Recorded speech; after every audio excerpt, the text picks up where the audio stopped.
Hello students of class 10th। आज हम बात करेंगे चैप्टर नंबर 1 की। इसका नाम है इलेक्ट्रिसिटी। ठीक है, एज अ रिवीजन। इससे पहले हम एक्सप्लेन कर रहे हैं, लेकिन ये हाईलाइट थोड़ी सी लेंगे एज अ रिवीजन। ठीक है, तो सबसे पहले हम बात करेंगे इलेक्ट्रिक करंट की। इलेक्ट्रिक करंट या सिंपली करंट क्या होता है हम पहले भी बता चुके हैं। Simply the rate of flow of charge होता है। It is the rate of flow of charge, मतलब आवेश की बहने की दर को हम विद्युत धारा यानी इलेक्ट्रिक करंट कहते हैं। The rate of flow of charge is called electric current. ये डिनोट किससे होता है? आई से। It is denoted as I.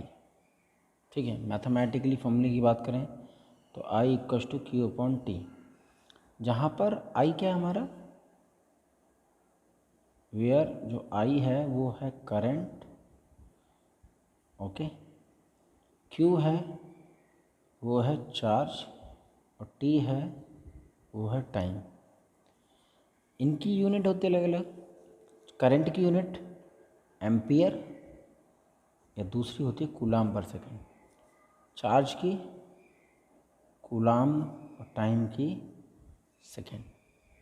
ठीक, ये इलेक्ट्रिक करंट के बारे में बात हुई। अब हम बात करते हैं कंडक्टर्स, इंसुलेटर्स एंड सेमीकंडक्टर्स। ठीक है, कंडक्टर्स वो होते हैं जो इलेक्ट्रिक करंट को पास कर सकते हैं, यानी कि the substance those who allow to pass current is called are called conductors and the substance which do not allow to pass current are called insulators. Semiconductor are the substance which allow the current but in some specific conditions. यहाँ पे specific conditions होती हैं। ठीक है, ये चीज़ हमारे भी detail में नहीं है, जब बड़ी क्लासेस में जाओगे डिटेल में तो वहाँ पढ़ोगे आप। नेक्स्ट हम बात करते हैं अब electric circuit and circuit diagram की। ठीक है, electric circuit and circuit diagram. Electric circuit क्या होता है? जैसे कि आपने एग्जांपल देखा कि मोबाइल के अंदर जो मदरबोर्ड है इलेक्ट्रिक सर्किट है, तुम्हारे घरों में जो स्विच बोर्ड है वो भी एक इलेक्ट्रिक सर्किट है, फैन एक इलेक्ट्रिक सर्किट। मीन्स ये है कि कोई भी जो पाथ कंडक्टिंग पाथ है और जिसमें इलेक्ट्रिकल कंपोनेंट्स यूज़ हुए हैं वो एक इलेक्ट्रिकल सर्किट है, इलेक्ट्रिक सर्किट है। अगर उन इलेक्ट्रिकल इक्विपमेंट्स की जगह सिंबल्स यूज किए जाते हैं, सिंबल्स, तो वो आपका सर्किट डायग्राम होता है। ठीक है, ये तो था। नेक्स्ट हम बात करते हैं इलेक्ट्रिक पोटेंशियल की। ठीक है, इलेक्ट्रिक पोटेंशियल। इलेक्ट्रिक पोटेंशियल क्या होता है? जब किसी चार्ज को इन्फिनिटी से किसी एक पॉइंट तक लाते हैं तो उसको हम इलेक्ट्रिक पोटेंशियल कहते हैं। उसको करने से जो वर्क डन होता है, the work done in moving a charge from infinity to a point is known as electric potential. और उस इलेक्ट्रिक पोटेंशियल को वी से रिप्रेजेंट करते हैं, W work done upon charge.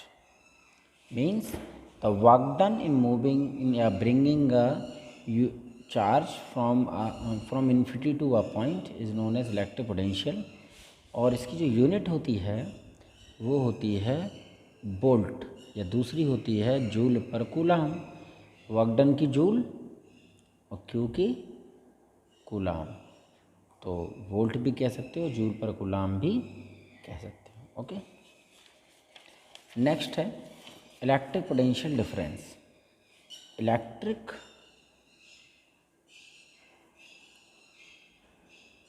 Potential difference, इसमें इसका फॉर्मूला होता है, वी मान लो 2 पॉइंट है, कोई एक पॉइंट और बी पॉइंट, तो इसका फॉर्मूला इस तरीके से बनेगा और उसका definition, the work done in bringing a positive charge from a point two another point is called electric potential difference. The work done means किसी एक चार्ज को एक पॉइंट से दूसरे पॉइंट तक लाने में जो वर्क डन होता है उसको हम इलेक्ट्रिक पोटेंशियल डिफरेंस कहते हैं। और यूनिट इसकी सेम जो आपकी वो थी वही यहाँ पर भी वोल्ट या फिर ये जूल पर कूलाम, वर्क डन की जूल और ये कूलाम। तो ये आपकी इलेक्ट्रिक पोटेंशियल डिफरेंस की होगी यूनिट और इसकी डेफिनेशन। ठीक है, अब देखते हैं इलेक्ट्रिक करंट और इलेक्ट्रिक पोटेंशियल डिफरेंस को मेज़र करने वाले इंस्ट्रूमेंट। देखो इलेक्ट्रिक करंट को मेज़र करने वाले एक इंस्ट्रूमेंट का नाम होता है एमीटर। तो पूछा जाएगा व्हाट इज़ एमीटर, तो इट इज़ एन इंस्ट्रूमेंट या device which is used to measure current. और ये सीरीज, और ये कैसे कनेक्ट होता है सर्किट में, सीरीज़ में, and it is connected in series with the circuit. अच्छा, पोटेंशियल को, इलेक्ट्रिक पोटेंशियल को मेज़र करने वाला इंस्ट्रूमेंट की बात करें वो होता है आपका वोल्ट मीटर। वोल्ट मीटर जो कि पैरेलल कनेक्ट होता है किसी भी सर्किट में। ठीक है, तो वोल्ट मीटर क्या है, what is voltmeter? Voltmeter is an instrument which is used to measure potential difference. And how is it connected with the circuit? It is connected parallel with the circuit. Okay, next Ohm's law. Ohm's law हम कल पढ़ते हैं students. अभी तक आज जो कराया पहले उसको रिवाइज़ करो, उसको नेक्स्ट आगे हम पढ़ते हैं।